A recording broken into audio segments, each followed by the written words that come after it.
Hello guys, welcome to Amazon TV. I hope you are okay.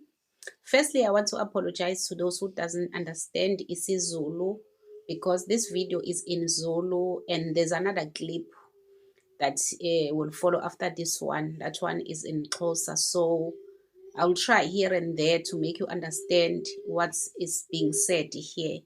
So this video was made to apologize to some people who may be offended. Okungenzeka ukuthi they were offended by some things and engicabanga ukuthi it's just a misunderstanding kulezo zinto lezo ezishokile. I hope as South Africans vele sesiyazi already ukuthi there's this song that was sang East London kuGompo ngaleliya suku on that day of March le ethi alihambi ishangane. Please guys, watch the video till the end because I will clarify, I will explain ukuthi isho ukuthini leyo nto because abantu abaningi abayi-understand, especially those who are not Zulus or those who are still young.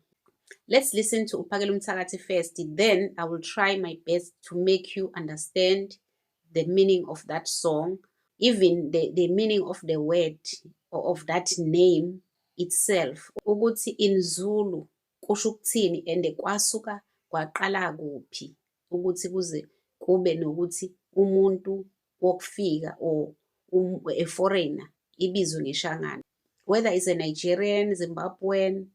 I will explain. Please just bear with me. Let's listen to Uphakela Umthakathi first. Abantu abasondele sibukelene ey'ntweni zethu nje besondela abantu ey'ntweni zethu sibumbane njengoba kade ngizwe nje bekhala abanye bethi manje amashangane akhona kwaLimpopo bade balashenge. Asisho lawo mashangane thina amashangane akhona eMozambique. Amashangane kulelizwe ayikho into ayonayo. Amashangane kwaLimpopo ngabafowethu siyazana nabo sisebenza nabo sinayonke kodwa bakhona laba abasuka koMozambique abafika ngendlela engekho emthethweni. Labo bantu siqondisa kuba isiZulu ke asihlukanisi. Sicela ukuxolisa kulabo abalapha koZanini nalapha koLimpopo ukuthi bezizwe ngathi nabo mhlambe sebeyahlaseleka. Cha, asiqondile bona kodwa ke isiZulu asehlukanisi nanokuthi futhi abantu ake beyeke ukutetema nje belokhu benaka izinto ezincane. Mkhulu kabi lo msebenzi esiwenza ukuthi umuntu angaye ugcina ithashaza elincane entweni eziyikhulu. So Uphakela Umthakathi here is trying to explain ukuthi calling foreigners amashangane, it doesn't mean kukhulunywa ngabantu baseTzaneen, Giyani, Malamulele. No, it's not like that.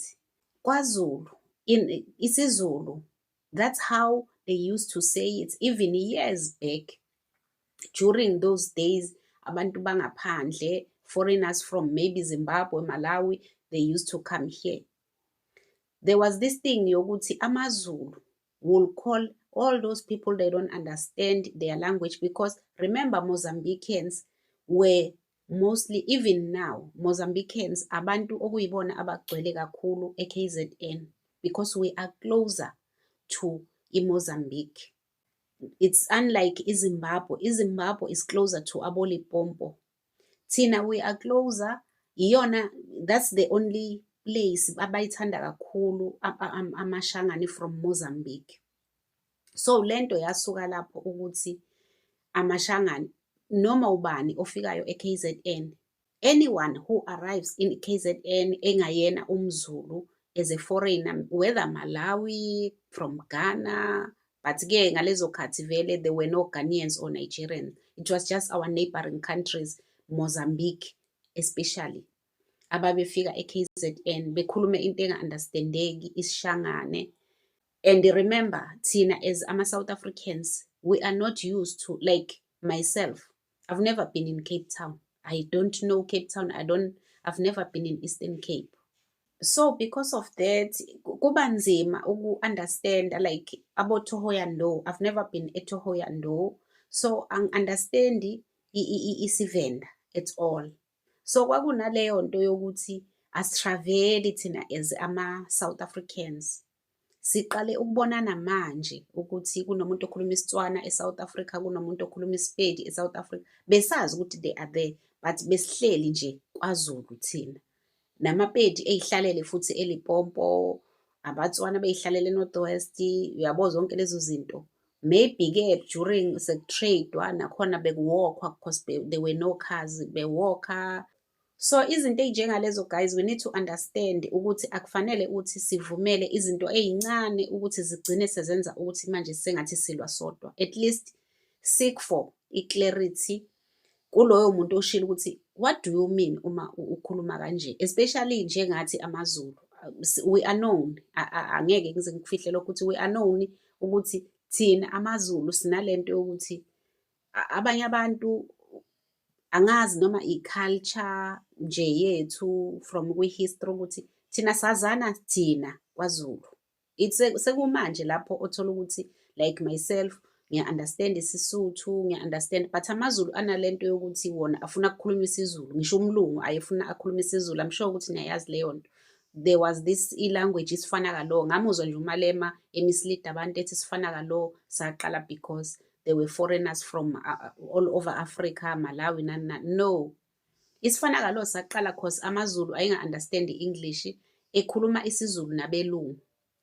Abelungu baze basifunda isiZulu, kwagcina sekuyisifana kalo, you know, ukuthi it's similar to isiZulu, it's similar to isiNgisi, sekumithwana halfway.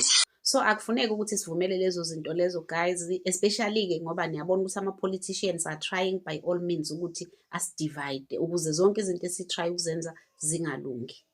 So akufanele ukuthi sivumele izinto ey'fana nalezo, njengalento enibona la kule video, kule clip edlalayo. Nisazoyibona i-clip kahle niyizwe those abangakayiboni. This is Ilali, i-village ekuXhoga. I-village, igama le-village iXhobo. Ogogo, they are using imali yabo ye-pension to fix umgwaqo, to fix the road. Look at the road. And the government is there. They are voting. And I'm sure that side, because mostly ngale emakhaya kubo Qumbu, kuphi kubo Eastern Cape. Ogogo omkhulu nalabo vele abangazi lutho abalahliwe le abangenama-bridge abangenalutho.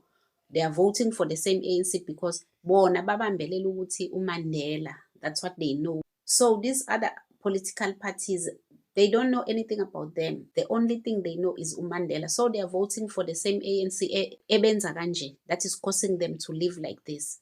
They are taking their pension money as abogogo to buy cement, you know, all those things to fix the road. So if we allow our politicians, the reason why I decided to match this video with this one, all these things will never be fixed. Uma thina sizovumela ukuthi sidividane sixabane sodwa. Izinto ey'fana nalezi ezingeke, and ama-politicians azokwenza sure ukuthi awavumi sibe together as one, because they know ukuthi together we stand and divided we fall. And they bona bayaqhubeka baya-driver and baba more powerful. The more thina sidividana, the more beba powerful. You understand? So that is a problem. Kumele siyifight, singayivumeli vele ukuthi ize yenzeke ngezinto ey'ncane ey'fana nayo leyo ukuthi amashangana wahambe. Kumele u-understand umuntu wasemzansi ukuthi angeke ama-patriots ecule, people like abophakela umthakathi no Jacinta becule ingoma ethi abantu base Limpopo, abantu base Tzaneen, Giyani, Malamulele ukuthi abahambe. Kushuthi phela ngabe asiyazi into esiyenzayo uma sizosho leyo nto. So guys, amaZulu kuphela, as a Zulu, at my age I understand everything. As a Zulu who grew up kwaZulu, I understand and I know everything. I know the meaning of lento engi-explaina kunina, engi-clarifya kunina ukuthi isho ukuthini. AmaZulu kuphela futhi ozowezwa esho leyo nto ukuthi i-foreigner ishangana. Iyaqala lapho from people from Mozambique befikela e-KZN because we are closer to them. So I hope you understand guys. I know ukuthi vele abantu kuyibona abathintekile kubuhlungu. It's kubuhlungu because aba-understand. But njengoba si-explainer, understand and let's move on and fight for our country. Ninganaki izinto ezenziwa abongizwe. Sometimes ungizwe sonke siyamazi ukuthi ubuye behave kanjani. Even after yonke lento eyenzekile, nimbonile sephethe iwigi exabana noPenny. Like few weeks ago, he was against General Mkhwanazi. We all saw him. We prayer kaSenzo Mchunu. Enza ubumenemene flip-flop lapha yana. Singabahlali baseXhoga kwilali yaseXhobo kusogula kwinkosi uBangisile, siyacela iminyaka noko mininzi ngoku singakhululekanga njengoba bekhululekile nje abantu balapha eMzantsi Afrika. Sicela indlela nombane. Sicela indlela nombane. Siyazazi ezinye services kunganzima into bazofika into ezinjengekliniki namanzi. Sesicela nje ezi ziphambili zibalulekileyo. Ubani ngajonga kakuhle amaxhegwazana enza indlela. Adibanisa imali zeBay athenga isamente. Enze indlela egugile enje ngezimali zawo zeBay. Siyacela tata uDia tata uOscar Mabuyane ungenelele. Siyakucela oceba bayatshintshana kodwa abasincedi nganto. Bonke oceba kudala betshintshana kodwa abasincedi nganto. Siyacela tata uDia ungenelele. Siyakucela rhulumente ngenelela kwilali yakusogula eXhobo phantsi kwenkosi uBangisile. Siyakucela rhulumente oko kwendlela nombane. Kule minyaka ingaka abantu bakhululekayo thina asizange sakhululeka. Imoto abantu xa beswelekile funeke bohlike kwenye ilali ibhokisi banjwe ngezandla. Imoto sishiya kwezinye ilali sihambe ngenyawo. Uba abantu bakwenza igrocery edrophini babuya ngenyawo ohliswa kwenye ilali bathutha igrocery ngezandla kunetha imvula amaxhegwazana aguge anje. Siyacela rhulumente, siyacela tata uOscar Mabuyane ungenelele. Siyacela indlela nombane. Iimoto zethu esizithengayo sizishiya kwezinye ilali. Siyacela tata uOscar Mabuyane, siyakucela Dia khawungenelele noko. Ixesha lide, iminyaka mininzi abantu bekhululekile thina zange sakhululeka. Sinyuka ngenyawo kwezindlela ozibonayo senziwa ngalamaxhegwazana ezenza ngezandla zawo edibanisa imali zawo zeBay athenga isamente imosheke indlela iphinde yenziwe imosheke iphinde yenziwe. Siyacela noko rhulumente khawusibone njengabantu. So guys, niyabona i-reason yokuthi why kumele sihlangane sibe munye as ama-South Africans. Lo government akanandaba. Imagine abantu abadala, elderly people, benza umgwaqo by themselves. They are begging. They voted for these people. They put these people in power. But they are begging. An elderly person is begging the government, is begging a leader of his own province. Ukuthi, please, we are pleading with you. Help us. We are suffering. Look at our grannies. They are using pension money ukwenza umgwaqo. The only thing engenza ngibe buhlungu kakhulu, the pain enginayo ileyo ukuthi our votes are scattered. We are not speaking in one voice. If I ask now a question, ukuthi on a comment section, please tell me ukuthi who do you think is better ukuthi sivotele yena. You will see ama-choice assorted. Iy'nhlobo ngey'nhlobo zama-political parties, abantu abacabanga ukuthi better ukuthi sivotele wona. That is why i-ANC ne-GNU will remain in power forever ngoba our votes are scattered. Even us as patriots, our votes are scattered.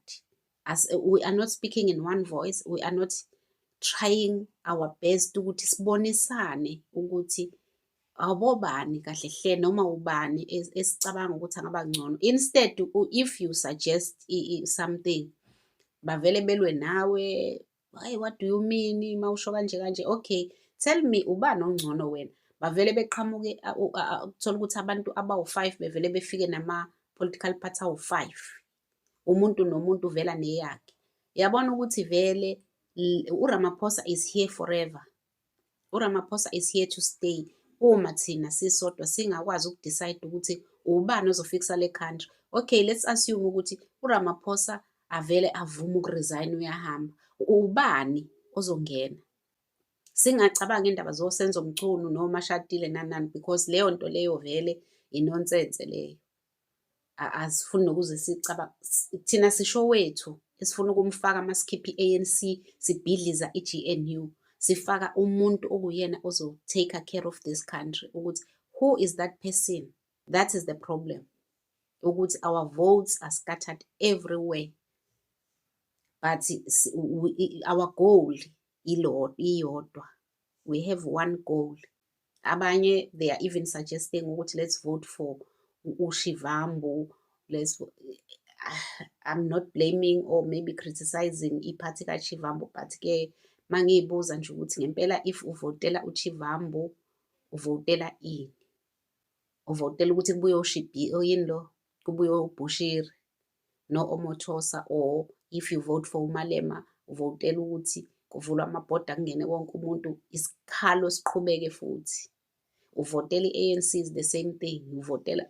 Guys, please let me know what you think on the comment section. Don't forget to subscribe, to like and share the video. Love you so much. Bye.